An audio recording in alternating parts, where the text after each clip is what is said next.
नमस्कार बच्चों। आज हम मैट्रिक्स एंड डिटर्मिनेंट चैप्टर जो पढ़ रहे थे उसमें आगे कंटिन्यू करेंगे क्रेमर्स रूल। अब देखो, क्रेमर्स रूल क्या है। क्रेमर्स रूल का हम यूज करते हैं रेखीय समीकरण निकाय को हल करने के लिए। रेखीय समीकरण निकाय को हल करने के लिए इसमें सबसे पहले मैं पढ़ाता हूँ आपको दो चरों वाली समीकरण, जिसमें कितने चरों, दो चरों। देखो मैं समीकरण लिख देता हूँ पहले। दो चर वाली समीकरण a x plus b y plus c equal to 0।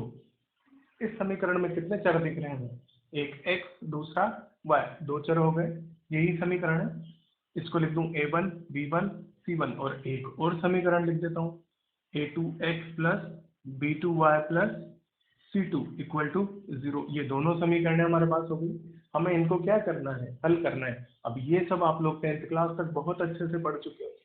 ये सब चीजें, दो समीकरणों को हल करना, दो चरों वाली समीकरणों को हल करना, ये सब आप 10th क्लास तक पढ़ चुके होते हैं अच्छे से। मैं वही चीज आपको रिवाइज करके आगे बढ़ रहे हैं, है ना। क्लियर भी देखिएगा। सबसे पहले यहाँ पे केस 1 बनता है। केस 1, जब ये दोनों किसको रिप्रेजेंट करेगी, ये दोनों क्या होंगी, सरल रेखा। दो सरल रेखाएं होंगी। पहला केस मैं ले रहा हूँ, सरल रेखाएं कैसी हो जाए अपनी, प्रतिच्छेदी।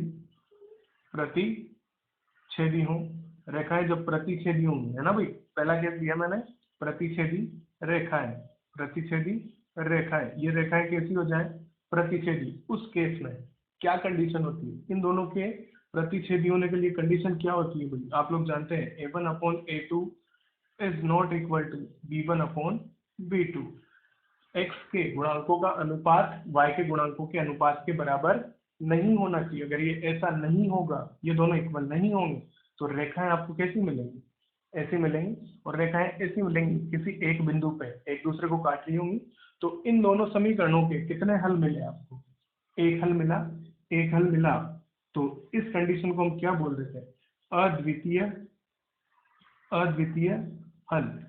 इस कंडीशन को क्या बोला जाता है, इस कंडीशन में आपको मिलेगा अद्वितीय हल, एक हल मिलेगा, यूनिक सॉल्यूशन। इन समीकरणों का कैसा सॉल्यूशन मिलेगा, यूनिक सॉल्यूशन। और इन समीकरणों को बोला जाता है संगत। इन समीकरणों को संगत, कंसिस्टेंट, संगत समीकरण। संगत समीकरण, दोनों समीकरण कैसी होंगी, संगत होंगी। संगत का मतलब क्या होता है, देखो याद रखना। संगत का मतलब, संगत कब लिखेंगे आप, संगत का मतलब क्या हो, जब हल प्राप्त हो। जब हल प्राप्त हो, जब भी आपको क्या मिलेगा, सॉल्यूशन मिलेगा, इन दोनों समीकरणों का सॉल्यूशन मिलेगा, उस केस में आप क्या बोलेंगे, समीकरण कैसी होंगी, संगत होंगी।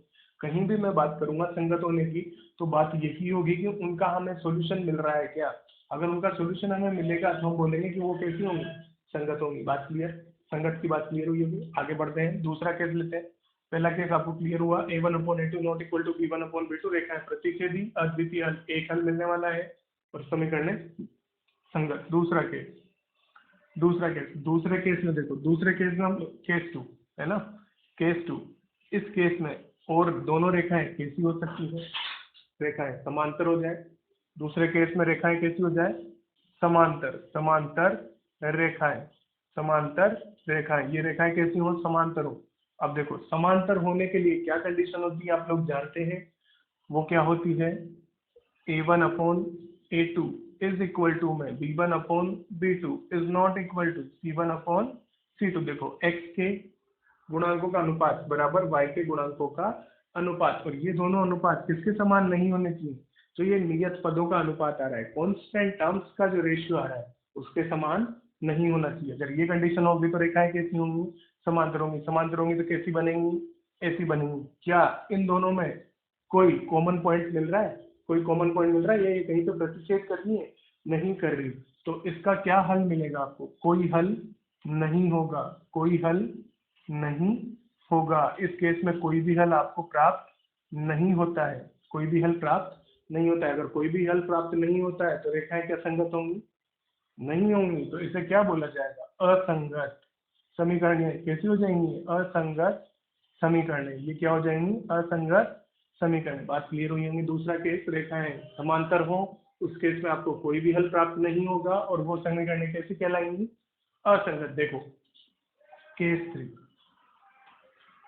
3, रेखाएं कैसी हो, समरूप रेखाएं समरूप रेखाएं हैं। समरूप नहीं बोलेंगे आप संपाती बोल सकते हैं, संपाती बोलेंगे तो आप आसानी से समझेंगे। संपाती भी लिख लीजिएगा, संपाती। समरूप होने का मतलब क्या है, रेखाएं एक दूसरे के ऊपर हो, एक रेखा दूसरी रेखा के ऊपर, एक रेखा दूसरी रेखा के ऊपर। देखो अगर एक रेखा दूसरी रेखा के ऊपर होगी तो कितने हल मिल रहे हैं आपको, देखो हर एक पॉइंट इनमें कैसा आ रहा है, कॉमन आ रहा है, हर एक पॉइंट इनमें कॉमन आ रहा है। और रेखाओं पे कितने पॉइंट होंगे, अनंत पॉइंट, अनंत पॉइंट होंगे। तो इस केस में कितने हल हो जाएंगे आपके, अनंत। इस केस में कितने हो जाएंगे, अनंत हल। हमें हल कितने प्राप्त हो गए, अनंत। बात क्लियर हुई। अब हल अनंत हुए, इसके लिए कंडीशन क्या होगी भाई, a1/a2 equal to b1/b2 equal to में c1/c2। ये कंडीशन होती है किसके लिए, अनंत हल प्राप्त होने के लिए, रेखाएं समरूप होने के लिए। और देखो बात होगी संगत और असंगत की, तो हल तो प्राप्त हो रहे, कई सारे हल प्राप्त हो रहे हैं, इसलिए समीकरणों को कैसा बोला जाएगा, संगत समीकरण, संगत समीकरण। बात क्लियर हुई होगी तीनों के, ये आप लोग 10th क्लास तक पढ़ते थे, मैंने जिसकी ये रिवाइज किया करवाया है आपको। और अगर दो समीकरणों पे क्वेश्चन आता है तो यही कंसेप्ट है सर, क्लियर। इसी कंसेप्ट से आपके क्वेश्चन होंगे, तो दो कंसेप्ट यूज कर सकते हैं आप इस क्वेश्चन को। आगे मैं बात करता हूँ, चलिए आगे लिखते हैं एक नोट, इस पे एक पॉइंट लिखता हूँ मैं, है ना भाई, एक पॉइंट लिखता हूँ। अब मैं बात करता हूँ दो चरों वाली तीन समीकरण, दो चरों वाली तीन समीकरण। अगर एक निकाय मुझे ऐसा दिया जाए जिसमें दो चरों वाली कितनी समीकरण हो जाए, तीन समीकरण आ जाए। दो चरों वाली कितनी समीकरण आ जाए, तीन समीकरण, है ना भाई। ये पॉइंट आप नोट डाल के लिखे ना, नोट डाल के लिखना ये पॉइंट। दो चरों वाली तीन समीकरण कैसी होंगी, a1x plus b1y plus c1 equal to 0, a2x plus b2y plus c2 equal to 0, a3x plus b3y plus c3 equal to 0। ये समीकरण होंगे। अब देखो ये तीनों क्या है, रेखाएं हैं। ये तीनों क्या है, रेखाएं हैं। तीनों रेखाओं के, देखो मैं कंडीशन लिख रहा हूँ, तीनों रेखाओं के, तीनों रेखाओं के संगत, संगत क्या, संगामी, संगामी, संगामी, संगामी होने के लिए, होने के लिए प्रतिबंध, ये आप जानते हैं स्ट्रेट लाइन में हमने पढ़ा है, स्ट्रेट लाइन में हमने पढ़ा है। रेखाओं के संगत होने के लिए प्रतिबंध, प्रतिबंध क्या होता है, आप एक डिटर्मिनेंट बनाते थे जिसमें क्या आता था, a1 b1 c1, a2 b2 c2, a3 b3 c3। ये कैसा होना चाहिए, जीरो होना चाहिए। अगर ये डिटर्मिनेंट जीरो आता है तो तीनों रेखाएं कैसी हो जाती है, संगामी होंगी। संगामी होने का मतलब क्या है, संगामी होने का मतलब क्या है, तीनों एक पॉइंट पे काटेगी कहीं ना कहीं, उनका एक कॉमन पॉइंट होगा। अगर एक कॉमन पॉइंट होगा तो मतलब हमें सॉल्यूशन प्राप्त हो रहा है, हमें हल प्राप्त हो रहा है, हल प्राप्त हो रहा है। तो इस समीकरण निकाय को कैसा बोला जाएगा, संगत समीकरण। ये समीकरण कैसी हो जाएगी, संगत। ये समीकरण कैसी हो जाएगी, संगत। बात समझ में आई होगी। इन तीनों समीकरणों के संगत होने के लिए क्या प्रतिबंध हो गया, ये डिटर्मिनेंट का मान कैसा होना चाहिए, शून्य के समान। ये डिटर्मिनेंट कैसा होना चाहिए, शून्य। बात याद रखेंगे आप, क्लियर है। बहुत इंपॉर्टेंट टॉपिक है, इस पर क्वेश्चन बेस्ट, इस पर बेस्ट क्वेश्चन आता है। अगर बोला जाएगा समीकरण संगत है, आपको क्या कर देना है, डिटर्मिनेंट निकाल के शून्य के समान रख देना है। कर सकते हैं, लिखें। तो चलो बच्चों आगे आ जाओ। आगे इसी क्रम को आगे बढ़ाते हुए मैं लिखता हूँ तीन चरों वाली समीकरण, तीन चरों वाली समीकरण। समीकरणों को आप ध्यान से देखें, x y z, x y z, x y z, तीन चर दिख रहे हैं हमें। और तीन समीकरण में लेके चलाऊं, तीन समीकरण होंगी तीन चरों में, तभी तो आप तीन चरों का मान निकाल पाएंगे।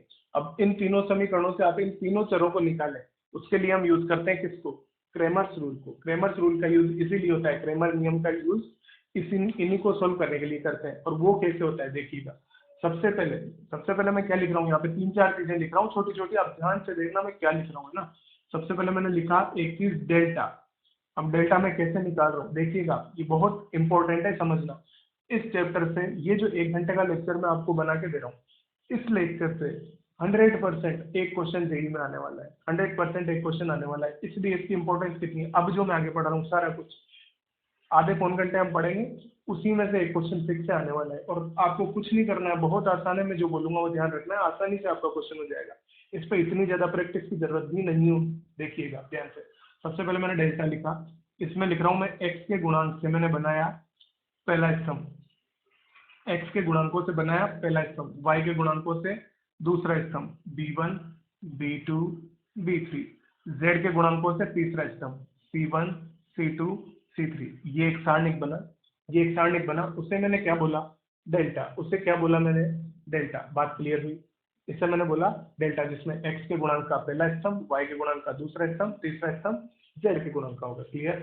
मैं लिख रहा हूँ दूसरा मान डेल्टा x, डेल्टा x। अब डेल्टा x कैसे निकालना है आपको ध्यान से देखें, मैं जो बोल रहा हूँ आपको क्या करना है, जब भी डेल्टा x की बात होगी ना, डेल्टा x की बात होगी, आप x के गुणांकों को यहाँ से हटाएं, x के गुणांकों को यहाँ से हटाएं और उसकी जगह बिठाएंगे नियत पद, उसकी जगह बिठाएं नियत पद। डेल्टा x के अंदर x के गुणांक हटा के क्या बिठा देने हैं, नियत पद। क्या बन जाएगा, d1 d2 d3। बाकी y और z के गुणांक सेम रहेंगे, उन्हें कुछ नहीं बदलना है। d1 d2 सॉरी b1, ये क्या हो जाएगा, b1 b2 b3 c1 c2 c3। बात क्लियर हुई होगी।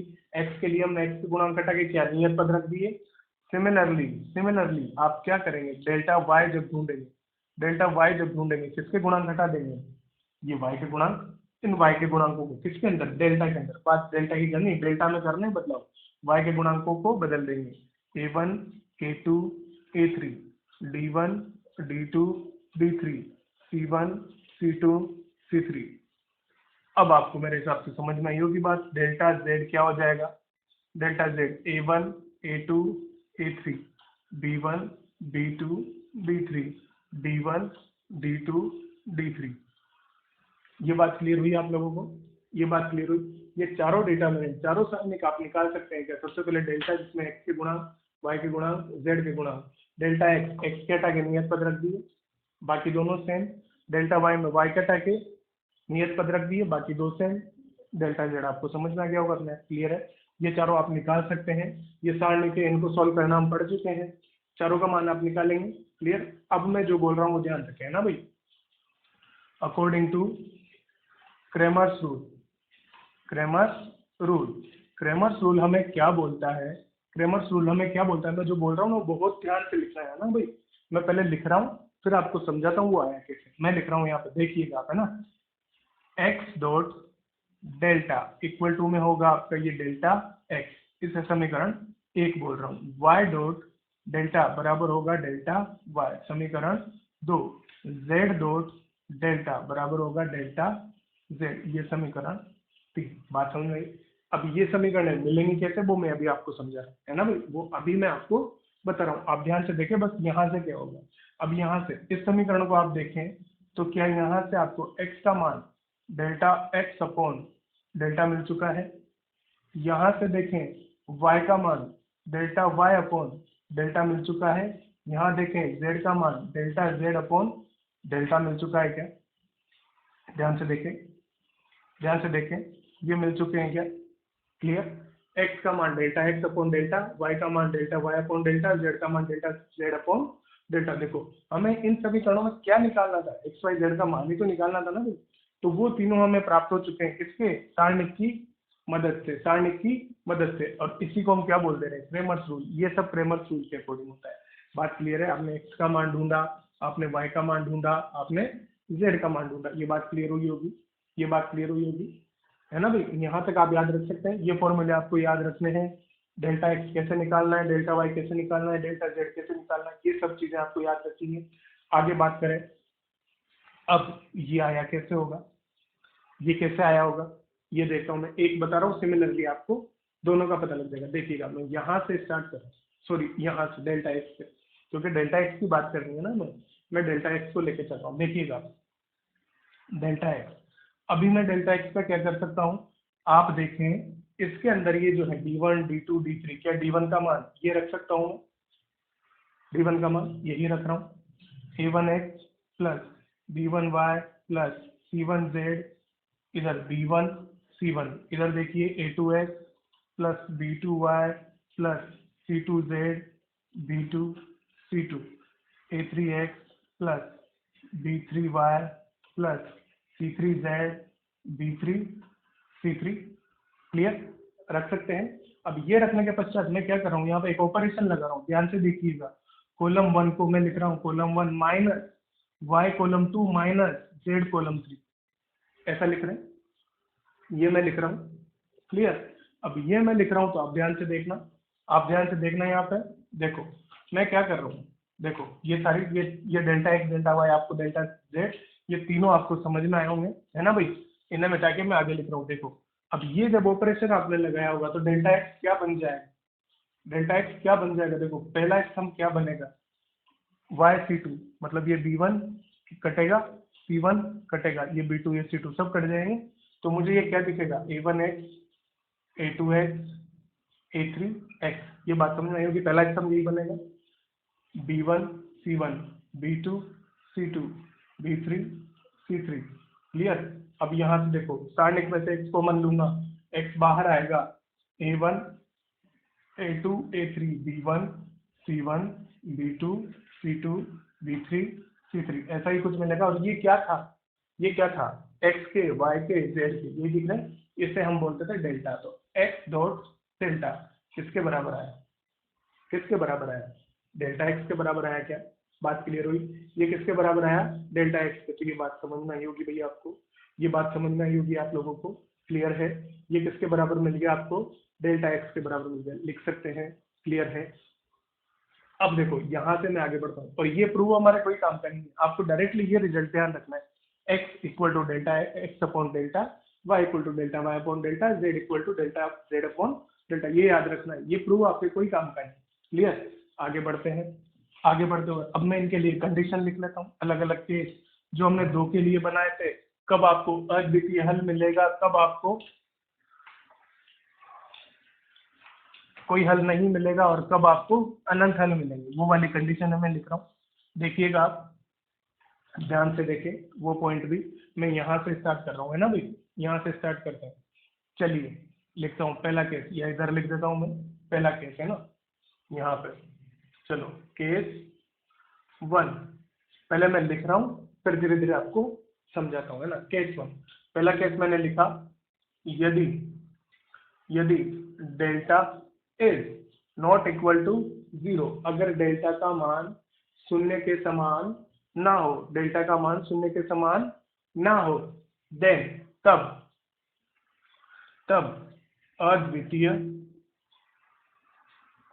हल होंगे। तब आपको सॉल्यूशन कैसे मिलेंगे, यूनिक सॉल्यूशन, यूनिक सॉल्यूशन कैसे सॉल्यूशन होंगे, अद्वितीय समीकरण कैसी कहलाएंगी, उस हल मिल रहे हैं तो संगत समीकरण कैसी हो जाएंगी, संगत समीकरण निकाय होगा संगत, बात समझ में आई। केस टू, केस टू मैं ले लूं, यदि इस केस में delta not equal to zero, यदि डेल्टा जीरो के समान ना हो, तथा तथा delta x delta y delta z में से कम से कम, कम से कम एक अशून्य हो, एक अशून्य हो, क्या हो, डेल्टा तो जीरो के समान आ ही नहीं रहा है, नॉट इक्वल टू जीरो आ रहा है, पर क्या हो रहा है, ओ सॉरी सॉरी सॉरी, ये यहाँ पे आएगा डेल्टा इक्वल टू जीरो, पहला केस नॉट इक्वल टू, दूसरा केस इक्वल टू, और इन तीनों में से कोई भी एक कैसा हो जाए, अशून्य हो जाए, कोई भी एक कैसा हो जाए, अशून्य हो जाए, तो इस केस में क्या होगा, देखिएगा इस केस में क्या होगा, कोई भी हल नहीं होगा, कोई हल नहीं होगा। आपको ये चीजें ध्यान रखनी है भाई, तीनों पॉइंट आपको रट लेने हैं एकदम, मैं जैसे बोल रहा हूँ वैसे रट लेने हैं आपको। जब delta not equal to zero, अद्वितीय हल समीकरण संगत, डेल्टा इक्वल टू जीरो, और इन तीनों में से कोई भी एक कैसा है, अशून्य आएगा, आपको क्या याद रखना है, कोई हल नहीं होगा, कोई हल नहीं होगा तो समीकरण कैसी हो जाने वाली है, असंगत, समीकरण कैसी हो जाने वाली है, असंगत, बात क्लियर है, समीकरण कैसी हो गई, असंगत। तीसरा केस, केस थ्री, देखो अद्वितीय कोई हल आपको दोनों मिल गए, यदि ये जो तीसरा केस है, ये देखो आप, डेल्टा बराबर डेल्टा एक्स बराबर डेल्टा वाई बराबर डेल्टा जेड बराबर जीरो, ये चारों का मान कैसा है, यदि चारों का मान कैसा है, शून्य है, इस केस में क्या होगा, अनंत हल, इस केस में क्या होगा, अनंत हल, और हल मिल रहे हैं, समीकरण कैसी हो जाएंगी, संगत, समीकरण निकाय कैसा होगा, संगत होगा, बात समझ में आएगी। तीनों केस आपको एकदम रट लेने हैं, तीनों केस एकदम आपको रट लेने हैं, इन पे इन तीनों केस पे बेस्ड ही क्वेश्चन 100% पूछा जाता है, इन तीनों केस पे बेस्ड ही क्वेश्चन आपसे पूछा जाएगा, 99% चांस ही नहीं है, 1% इस टॉपिक पे थोड़ा सा क्वेश्चन चेंज कर सकते हैं, बाकी इन तीनों से ही क्वेश्चन आता है उसके। चलिए अब ध्यान से देखें, मैं इन तीनों को समझाता हूँ। पहला केस, मुझे डेल्टा का मान अशून्य लेना है, डेल्टा का मान अशून्य लेना है, तो मैं लेट्स से मैंने डेल्टा को मान लिया 2, डेल्टा का मान क्या ले लिया 2 ले लिया, तो ये पहली समीकरण से समझ रहे, बाद में दोनों के लिए सेम हो जाएगा। तो 2x इक्वल टू में डेल्टा x, यहाँ से आपको x का मान क्या मिला होगा, delta x upon x, clear, delta x, oh sorry delta x upon 2, delta x upon 2। अब देखो ध्यान से, अब डेल्टा x मैं जानता हूँ ये कोई ना कोई वास्तविक संख्या होगी, ये कोई रियल नंबर ही तो होगा। अगर ये कोई रियल नंबर होगा तो x का मान भी हमें क्या मिल रहा है, कोई ना कोई वास्तविक संख्या। x का मान हमें क्या मिलेगा, कोई ना कोई वास्तविक संख्या। हो सकता है डेल्टा x कैसा हो जाए, 0 हो जाए, 0 हो जाएगा तो x का मान क्या मिलेगा, शून्य मिलेगा। x का मान क्या मिलेगा, शून्य मिलेगा। बात क्लियर हुई है कि क्या, इसका मान क्या मिलेगा हमें, शून्य मिलेगा। देखो अब इसी केस में दो चीजें बनाता हूं मैं, इसी केस में दो चीजें बनाता हूं। यदि इस केस में, पहले वाले केस में है ना, चाहे तो आप इसे ऐसा लिख लें, है ना, ये देखो इस केस में यदि डेल्टा x बराबर डेल्टा y बराबर डेल्टा z बराबर क्या हो जाए, 0 हो जाए, ये तीनों कैसे हो जाए, 0 हो जाए। ये तीनों अगर 0 होंगे तो देखो ये 0, x कैसा होगा 0, यहाँ डेल्टा y बिठा था, y भी कैसा होता है 0, z भी कैसा होता 0 होता। तो मैं यहाँ लिख सकता हूँ क्या, जो x y z का मान आपको मिलेगा वो क्या तीनों 0 आएंगे, वो क्या तीनों 0 आएंगे। बात क्लियर है, वो तीनों मान कैसे आएंगे, 0 आएंगे। अब देखो यहाँ पे दूसरा केस क्या बनेगा, इनमें से कोई भी एक अशून्य हो, इनमें से कोई भी एक अशून्य हो, तीनों शून्य ले लिए तब तो शून्य मिला, और अशून्य होंगे तो सॉल्यूशन अलग मिलेंगे। बात समझ गए होंगे, दूसरा केस ऑटोमेटिकली आप समझ गए होंगे। तो इस केस के जो सॉल्यूशन होते हैं, इस केस के जो सॉल्यूशन होते हैं, हम उन्हें लिखा करते हैं, हम उन्हें लिखा करते हैं निरर्थक हल, हम उन्हें लिखा करते हैं निरर्थक हल। इस केस के लिए निरर्थक हल, निरर्थक हल। और जो दूसरा केस आएगा उसमें हो जाएंगे अनिरर्थक, अनिरर्थक हल। देखो जब तीनों एक्स वाई जेड तीनों के मान शून्य आएंगे उन्हें हम बोलेंगे निरर्थक हल, और जब शून्य नहीं आ रहे होंगे, कोई भी एक मान शून्य हो सकता है, बाकी कोई भी एक अशून्य हो, सिंपली मेरा मतलब है कोई भी एक अशून्य हो, एक्स वाई जेड में से कोई भी एक अशून्य हो, तब आपको कैसे हल मिलेगा, अनिरर्थक। यहाँ लिख सकते हो आप delta x comma delta y comma delta z is not equal to 0। इस केस में आपको क्या मिलेगा, अनिरर्थक हल। बात समझ में आई होगी। दूसरा केस में लेता हूँ जिसमें कोई हल प्राप्त नहीं हो रहा है, कोई हल प्राप्त नहीं हो रहा है, उस केस में देखो आपको क्या लेना है, डेल्टा को 0, डेल्टा को 0 लिया, मैं इसे क्या लिखूँ, एक्स डॉट 0 बराबर डेल्टा एक्स। अब मैंने क्या माना है, इनमें से कोई एक अशून्य हो, लेट से आपका ये कैसा है, ये कैसा है, एक बार के लिए अशून्य, ये अशून्य है, अशून्य है, मान लो इसकी जगह मैंने बिठा दिया क्या 2, इसके जगह बिठा दिया क्या 2। अब ध्यान से देखें, अब ध्यान से देखें, यहाँ पे मैं x की जगह क्या बिठाऊं कि ये क्या दे दे आपको 2 दे दे। x का क्या मान रखा जाए कि वो शून्य से गुणा होके आपको आंसर में 2 दे दे। क्या x का ऐसा कोई मान संभव है जो 0 से गुणा हो और आंसर में आपको क्या दे 2। x का आप कोई भी मान रखें आपको शून्य ही तो प्राप्त होगा ना, तो वो कभी 2 के इक्वल तो नहीं हो सकता, इसलिए यहाँ पे x का ऐसा कोई भी मान संभव नहीं है। सिमिलरली अगर ये डेल्टा y होता तो y का मान संभव नहीं होता, डेल्टा z होता तो डेल्टा z का मान संभव नहीं होता। किसी भी एक का मान संभव नहीं है अगर, तो हमें तो हल प्राप्त होगा ही नहीं ना, हमें तो सॉल्यूशन मिलेगा ही नहीं। तो हमने क्या लिखा, कोई हल प्राप्त नहीं होगा। बात समझ नहीं होगी। तीसरा केस, तीसरे केस में क्या लिया मैंने, चारों को 0 लिया, चारों को 0 लिया। पहला केस देख लूं, 0 डॉट एक्स बराबर 0, 0 डॉट एक्स बराबर 0। आप एक्स को कुछ भी डालो, एक्स को 1 डालो संतुष्ट कर रहा है, एक्स को 2 डालो संतुष्ट कर रहा है, 3 डालो कर रहा है। आप कुछ भी डालें, एक्स की हर एक वैल्यू इसको संतुष्ट करेगा। अगर हर एक वैल्यू संतुष्ट कर रहा है तो कितने हल होगा, अनंत हल। वैसे ही वाई के लिए, वैसे ही जेड के लिए। क्लियर, बात क्लियर हुई होगी। देखो ये मैंने समझाया आपको इसलिए कि आपको फील आए, क्वेश्चन सोल्व करोगे तब इन इक्वेशंस में फील आए, और ये चीजें आपको डायरेक्टली याद रखनी है। मैं बोल रहा हूँ रटना है, ये सब चीजें ये रट के याद रखें। मैंने आपको तीनों के समझा दिए कि ये सब लिखा मैंने क्यों है, क्लियरली आप इन्हें याद रखें आराम से। अब इन पे क्वेश्चन देखते हैं। चलिए अब आ जाइए, अब क्वेश्चन देख लेते हैं अपन। लीनियर इक्वेशंस पे क्वेश्चन देखो, मैंने 3 क्वेश्चन लिखे हैं, बेसिकली 3 क्वेश्चन लिखे हैं। पहला क्वेश्चन मैं आपको सोल्व करवा रहा हूँ, देखें ध्यान से देखें। सबसे पहले मैं डेल्टा लिखूँ तो मुझे डेल्टा क्या दिखेगा, देखो 1 1 1 1 1 1 1 2 1 1 1 2, ये डेल्टा हुआ। डेल्टा में क्या सोल्व करना है, डेल्टा को मैं सोल्व कर रहा हूँ। देखो इम्प्लाइज, इससे मैं क्या लिख सकता हूँ डायरेक्टली, मैं प्रॉपर्टीज ऑफ डिटर्मिनेंट यूज कर रहा हूँ। देखो मैं दो जगह जीरो बनाने वाला हूँ, तो मैं R1 minus R3 R2 minus R3, clear, ये मैं ऑपरेशन लगा रहा हूँ। R1 sorry C1 minus C2 और C2 माइनस C3, या C1 minus C3 C2 minus C3, ये कर देते हैं। हम क्या करें, इसमें से 3 को माइनस कर रहे हैं, 0 0 1 minus 2 minus 1, C2 minus C3 0 1 minus 1, clear, और लास्ट में क्या बचा होगा 1 1 1, ये क्लियर हुआ। तो यहाँ से आपने सोल्व किया होगा, आपको डेल्टा का वैल्यू क्या मिला, आपको डेल्टा का वैल्यू क्या मिला, देखिए डेल्टा का वैल्यू इसके रेस्पेक्ट में खोल दें, -1, और क्या हुआ -1, ये सॉरी ये 0, और ये क्या मिला -1, मतलब फाइनली 1, डेल्टा का वैल्यू निकल के आया 1। हम बात करते हैं डेल्टा एक्स की। डेल्टा एक्स में देखो ये जो है एक्स वाला रो, वो किससे रिप्लेस हो जाएगा 1 2 0 से, 1 एक्स वाला कॉलम 1 2 0, वाई वाले कॉलम में 1 2 1 1 1 2, क्लियर, यही हो रहा है क्या। अभी आप क्या करें, यहाँ तो मुझे 0 दिया हुआ है, मैं इसे भी 0 बना दूं या इसे 0 बना दूं, देखो इसको 0 बना रहा हूँ, तो मैं क्या करने वाला हूँ, सेकंड रो में से फर्स्ट रो को 2 से मल्टीप्लाई करके माइनस करेंगे।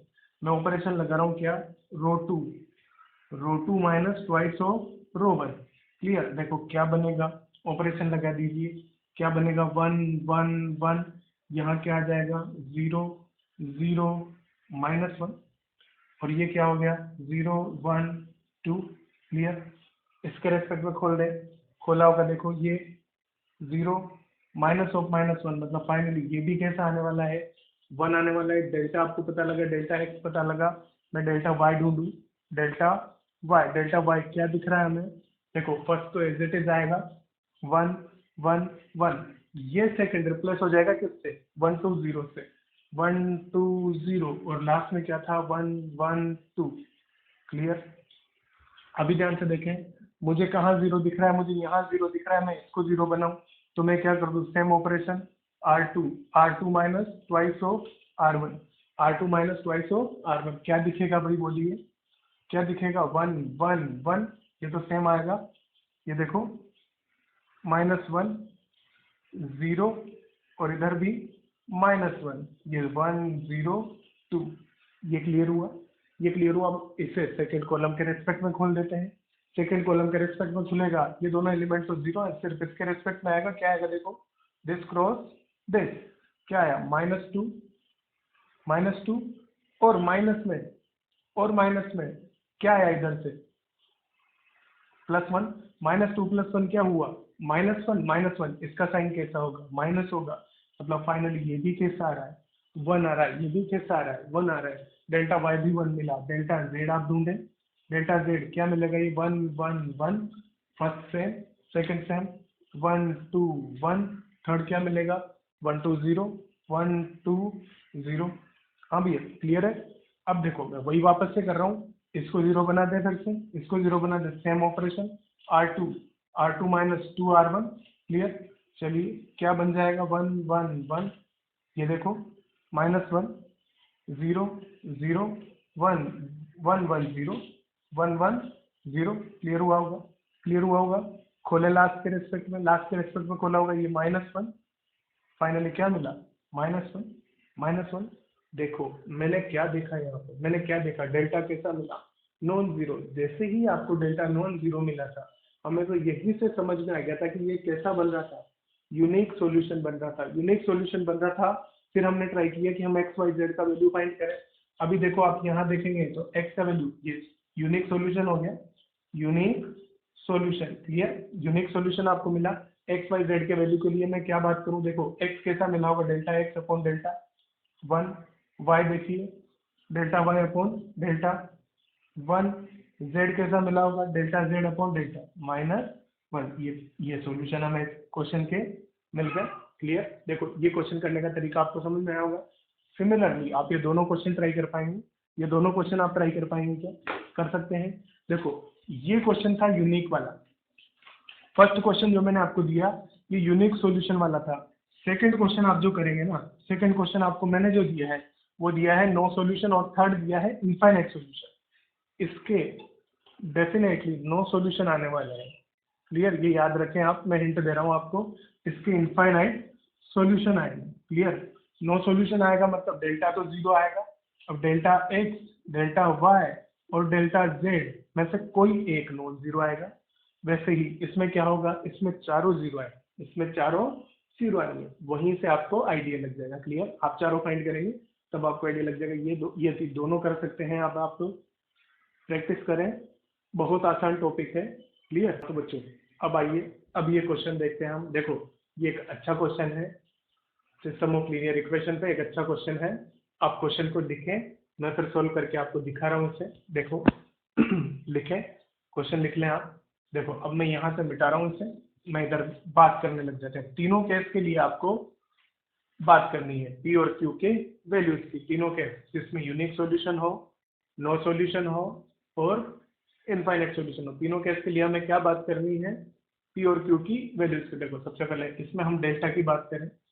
डेल्टा की मैं बात करूं तो डेल्टा आपको क्या दिखेगा, 2 1 1 p 2 1 6 q 3, यही डेल्टा दिखेगा। क्या डेल्टा एक्स, ये आपको क्या दिखेगा भाई, 854 p 2 1 6 q 3। Clear, delta Y आपको क्या दिख जाने वाला है, डेल्टा वाई हमें दिखेगा क्या, 2 1 1 854 6 q 3, ये दिखा, ये दिखा। क्लियर, अभी मैं बात कर लूँ डेल्टा जेड। डेल्टा जेड आपको क्या दिखेगा डेल्टा जेड की बात करें, 2 1 1 p 2 1 और लास्ट में क्या होगा, 8 5 4। यही बातें होंगी क्या भाई, यही बातें होंगी। ये चारों आप निकाल सकते हैं, चारों आप निकाल सकते हैं। अब देखो जब आप इसे सोल्व करेंगे ना, आप इसे सोल्व करेंगे, मैं डायरेक्टली लिखता हूँ, तो इसका वैल्यू आपका निकल के आएगा q minus three into P minus to, Q minus three into P minus to. आप इसे आसानी से सोल्व कर सकते हैं, चाहे तो किन्हीं भी दो को जीरो बना लें और डायरेक्टली सोल्व कर सकते हैं। क्लियर, या फिर डायरेक्टली आप डिटर्मिनेंट भी सोल्व कर सकते हैं, फर्स्ट रो या फर्स्ट कॉलम किसी के भी रेस्पेक्ट में आप इसे डायरेक्टली ओपन कर दें। जैसे ही जब इसे सोल्व करेंगे इसका आंसर आपका आएगा जीरो, इसका आंसर आएगा जीरो, डेल्टा वाई का आंसर आएगा जीरो, सॉरी डेल्टा एक्स का आंसर, डेल्टा एक्स का आंसर आपको मिलेगा p minus two four Q minus 15, ये ऐसा आएगा, ये जीरो आएगा। डेल्टा वाई जीरो आएगा, डेल्टा एक्स आएगा p minus two four minus Q. आप सोल्व करके देख लें, आप सोल्व करके देख लें। डेल्टा जेड आपका आएगा p माइनस टू, ये मिलेगा हमें p माइनस टू, इसमें सिर्फ p दिख रहा है, इसमें p और q दोनों थे, ये जीरो आ जाएगा। चाहे तो आप इसे सोल्व करके देख लें, एक बार जीरो आ ही जाएगा ये। क्लियर, तो ये आप लोग देखें, चारों मैंने निकाल लिए। अब मैं बात करता हूँ फर्स्ट केस। फर्स्ट केस जब मुझे क्या लेना है, unique solution. Clear, unique solution, अद्वितीय हल, सिर्फ एक हल हमें मिला। देखो उस केस में क्या होता है, जब यूनिक सॉल्यूशन की मैं बात करता हूँ तो मेरा डेल्टा कैसा होना चाहिए, नॉन जीरो। मैं बाकी बात तो करता ही नहीं, हम सिर्फ किसकी बात करते हैं, डेल्टा नॉन जीरो होना चाहिए। मतलब ये कैसी क्वांटिटी होनी चाहिए, नॉन जीरो, ये नॉन जीरो होना चाहिए। मीन्स मुझे दिखा q minus three p minus two is not equal to zero, मतलब यहाँ से आपको क्या दिखा होगा, q not equal to three and p not equal to two, यही होगा क्या। तो क्या मैं ऐसा बोल सकता हूँ, p can be any real number except two, p कोई भी वास्तविक संख्या हो सकती है दो को छोड़ के। वैसे ही q की मैं बात करूँ, q can be any real number accept three, तीन को छोड़ के कोई भी वास्तविक संख्या। ये यूनिक सॉल्यूशन में आपको बात समझ में आई होगी। क्लियर है, यूनिक सॉल्यूशन में बात समझ में आई होगी। मैं इसी बात को कंटिन्यू करते हुए इनफाइनाइट सॉल्यूशन की बात करूँ। Second point, infinite solution. Infinite solution, अनंत हल। इनफाइनाइट सॉल्यूशन के लिए क्या कंडीशन होती है आप याद करें। इनफाइनाइट सॉल्यूशन के लिए आपका delta equal to delta x equal to delta y equal to delta z, चारों कैसे होने चाहिए, जीरो, चारों कैसे होने चाहिए, जीरो होने चाहिए, चारों जीरो होने चाहिए। देखो ये तो मेरा जीरो है, डेल्टा टू तो मेरा जीरो है, तो मुझे तो इसकी तरफ देखना ही नहीं, इसकी तरफ देखना ही नहीं है। मतलब आपको क्या करना होगा, आपको ऐसे वैल्यूज ढूंढने हैं जहां पे ये चारों कैसे हो जाए, जीरो हो जाए। पी का ऐसा एक वैल्यू जिसपे ये चारों जीरो आ रहे हो। टू टू टू, देखो मैंने पी को टू लिया हो, अगर मैंने पी को टू लिया हो, क्या ये चारों जीरो आएंगे, क्या ये चारों जीरो आएंगे? तो पी को क्या होना पड़ेगा, टू होना पड़ेगा। पी को होना पड़ेगा टू। क्यू के लिए क्या बात करें हम, ये तो ऑलरेडी जीरो है। क्यू को यहाँ क्या डालेंगे आप, 15/4, तो यहाँ पे कुछ और आएगा वो। तो Q can be any real number, Q को आप कुछ भी डालें उससे फर्क नहीं पड़ रहा है, क्यू से हमें फर्क पड़ ही नहीं रहा है। हमने जैसे ही पी को टू डाला हमारा तो काम हो गया, जैसे ही हमने पी को डाला हमारा काम हो गया। क्यू को चाहे कुछ भी डालें तो क्लियर। वैसे ही थर्ड केस, नो सॉल्यूशन, कोई हल ना हो, कोई हल ना हो, नो सॉल्यूशन में देखें आप, नो सॉल्यूशन, नो सॉल्यूशन वाले केस में क्या होता है हम जानते हैं, delta not equal to zero, sorry हाँ delta equal to zero, delta equal to zero, no solution में delta equal to zero and one of delta x, delta y, delta z is not equal to zero. यही बात करते हैं। तो सबसे पहले तो मैं बात करूं डेल्टा जीरो, डेल्टा जीरो कहाँ कहाँ हो, डेल्टा जीरो कहाँ हो रहा है हमारा, पी को टू और क्यू को हम लेते हैं थ्री पे, तब जाके ये जीरो होता है। पी को टू या क्यू को तीन लें, और वाली बात होगी यहाँ पे, और आएगा, और या तो पी को टू ले लें या क्यू को थ्री ले लें। अब देखो इनमें से कोई भी एक नॉन जीरो होना चाहिए। अगर मैंने पी को टू लिया है, अगर मैंने पी को टू लिया है, अगर मैंने पी को टू लिया है, ये जीरो, ये जीरो, ये ऑलरेडी जीरो है, और ये भी क्या हो जाएगा, जीरो। तो मुझे यहाँ से दिखा पी को तो आप टू नहीं ले पाएंगे, पी को तो आप टू नहीं ले पाएंगे। अगर आपने पी को टू लिया होगा तो आप किस में पहुंच जाएंगे, इनफाइनाइट सॉल्यूशन, आप किस में पहुंच जाएंगे, इनफाइनाइट सॉल्यूशन में। तो पी को हम दो नहीं ले पाएंगे, तो पी को क्या ले लें, p can be any real number except two, p can be any real number except two. अब देखो मैं पी को तो दो ले ही नहीं पा रहा हूँ, पी को तो दो ले ही नहीं पा रहे, और हमें किसको, डेल्टा को क्या बनाना है, जीरो। तो सिंपली क्यू को क्या डालना पड़ेगा, थ्री डालना ही पड़ेगा, क्यू को थ्री डालना ही पड़ेगा, तब जाके डेल्टा जीरो होगा। अदरवाइज क्यू को आपने कुछ और डाला तो डेल्टा ही जीरो नहीं आ रहा है, मतलब नो सॉल्यूशन में एंटर ही नहीं कर पाए। तो यहाँ से क्यू का वैल्यू क्या मिला हमें, q belongs to three, q का वैल्यू क्या आ जाएगा, थ्री, पर पी का value real number minus two. बात समझ नहीं होगी। ऐसे क्वेश्चन को बहुत ध्यान से करना है आपको, ये चारों आप सोल्व कर लें और निकाल लें। ऐसा ही एक और क्वेश्चन मैं आपको लिख के दे रहा हूँ, लिखें। चलो बच्चों, आप ये नेक्स्ट क्वेश्चन लिखिएगा। ये क्वेश्चन आप लोगों के लिए होमवर्क के लिए है, आप लोग इसे घर पे टाइप ट्राई करें।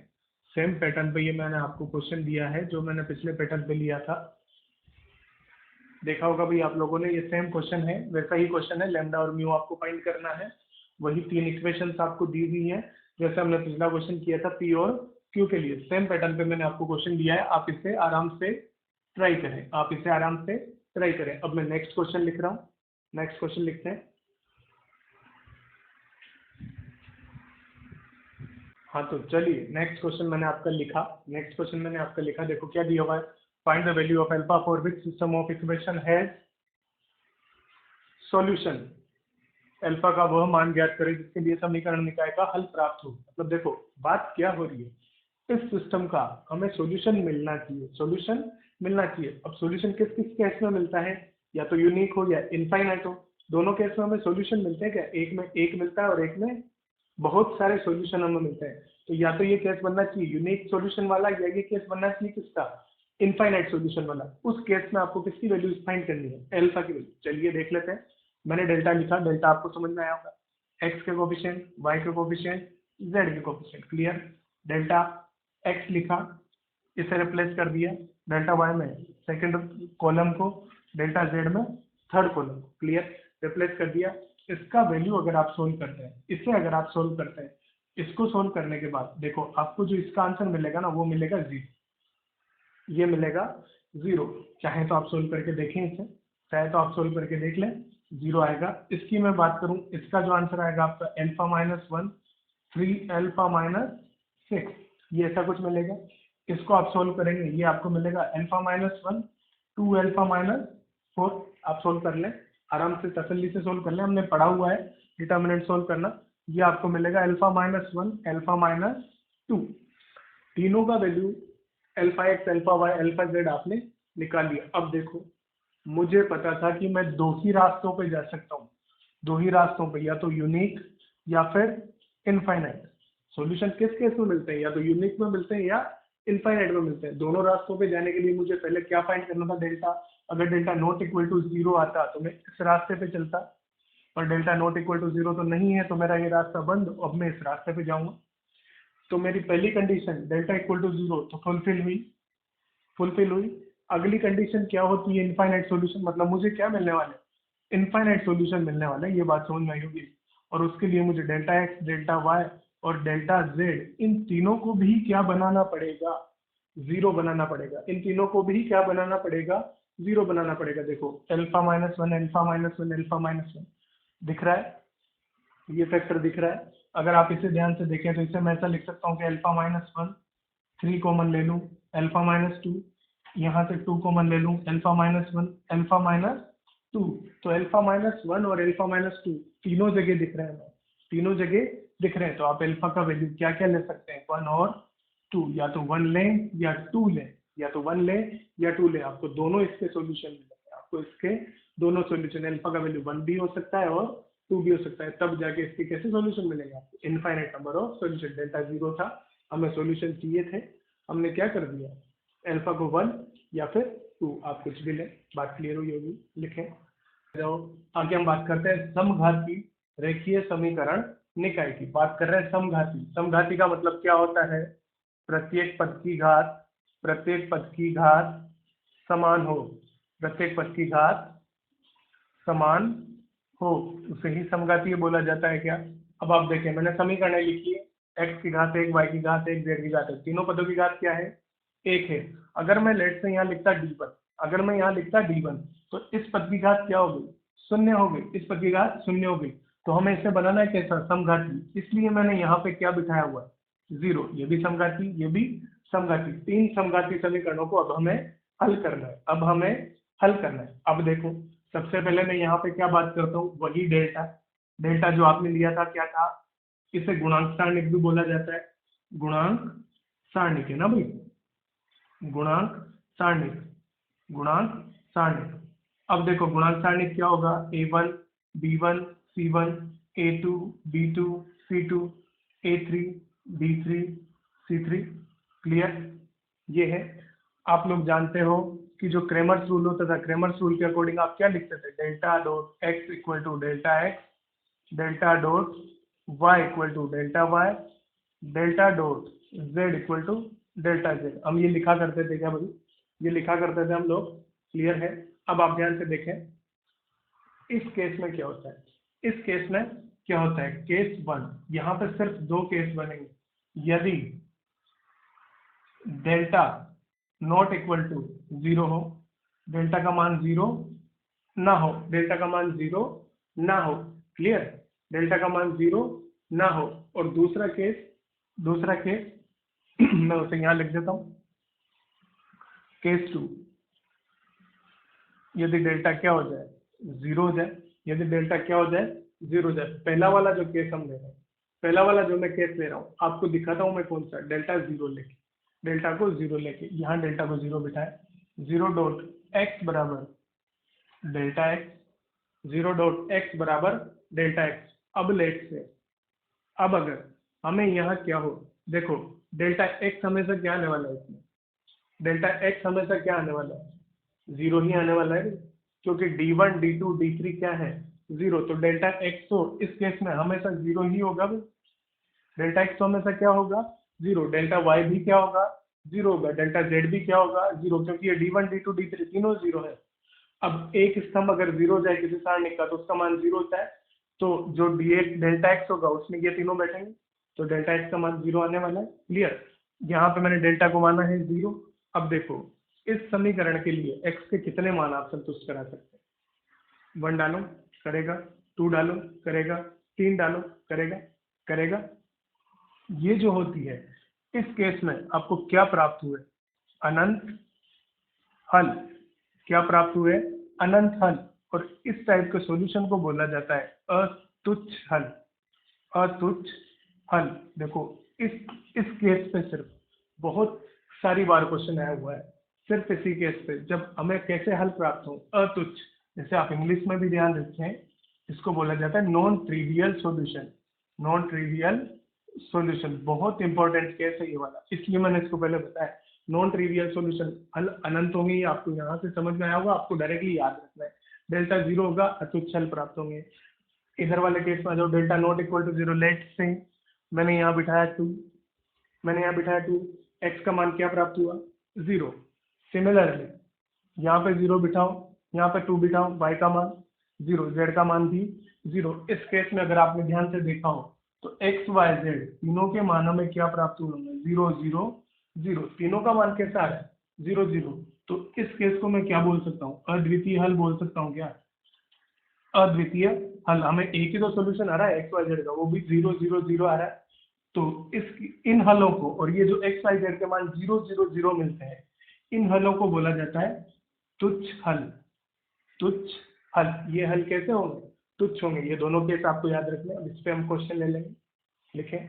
अब आ जाइए होमोजीनियस पे एक क्वेश्चन देख लेते हैं हम। ये तीनों इक्वेशन आपको होमोजीनियस दी हुई है, क्लियर दिख रहा है, तीनों जगह 0 दिख रहा है, क्लियर। अब बात करें, find the value of P for which system of equation has non trivial solution. Non trivial मतलब डेल्टा इक्वल टू 0, पी का मान जिसके लिए निकाय के अतुच्छ हल हो। अतुच्छ हल मतलब डेल्टा इक्वल टू 0। डेल्टा को क्या कर देना है भाई, 0 कर देना है। ये आपको पता लगा। डेल्टा में लिखता हूँ यहाँ पे, डेल्टा मुझे क्या दिखेगा 1 2 1। इधर क्या दिखेगा 2p माइनस 1 1 1 माइनस 2, यही दिखेगा क्या, क्लियर। इसे सोल्व करते हैं। इन दोनों एलिमेंट्स को मैं 0 बना रहा हूँ, फर्स्ट सेकंड, इन दोनों को 0 बना रहा हूँ। इसको 0 बनाने के लिए रो 3 में से minus rho 1 sorry column column column column की बात कर रहे हैं, कॉलम 1 माइनस कॉलम 3, वैसे ही कॉलम 2 माइनस कॉलम 3। ये दोनों ऑपरेशन हम लगा रहे हैं, एक साथ ऑपरेशन लगा रहा हूँ, अब ध्यान से देखना।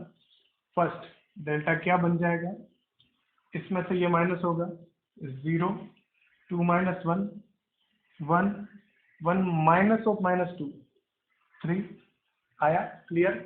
इसमें से देखें 2 माइनस 1 1, पर मुझे तो इसको 0 बनाना था, तो यहाँ क्या लिखना पड़ेगा 2 टाइम्स सी 3, 2 टाइम्स सी 3 लिखा होगा, ये 0 बन जाएगा। 2 टाइम्स सी 3 लिखा, ये 0 बना। देखो दिस माइनस 2 टाइम्स दिस, तो p minus 2, clear. This minus 2 times minus 1 plus 4 3, और बाकी 1 1 2 विद माइनस साइन। यही बना होगा क्या, यही बना होगा। इसे एक्सपेंड कर दें हम इसके रेस्पेक्ट में, इसको कैसा बनाना है 0, इसको एक्सपेंड कर दें। ये क्या दिखा होगा 3 minus 3 times p minus 2 equal to 0, equal to 0। यहाँ से क्या दिखा होगा आपको p माइनस 2 इक्वल टू में 1, तो p का वैल्यू फाइनली क्या मिला 3। p का वैल्यू फाइनली क्या मिला आपको 3। बात क्लियर हुई होगी। देखो बहुत इंपॉर्टेंट टॉपिक है। इस टॉपिक से, सिर्फ ये जो लेक्चर है हमारा, इस लेक्चर से जेई मेंस में 100% आपका एक क्वेश्चन फिक्स है, आने ही वाला है। तो इस चैप्टर की इस लेक्चर की इंपॉर्टेंस कितनी होगी, सिर्फ ये आपको आइडेंटिफाई कर लेना है। आपको बहुत अच्छे से पढ़ना है, इस पर प्रैक्टिस भी बहुत अच्छे से आपको करनी है, क्लियर। लिखें।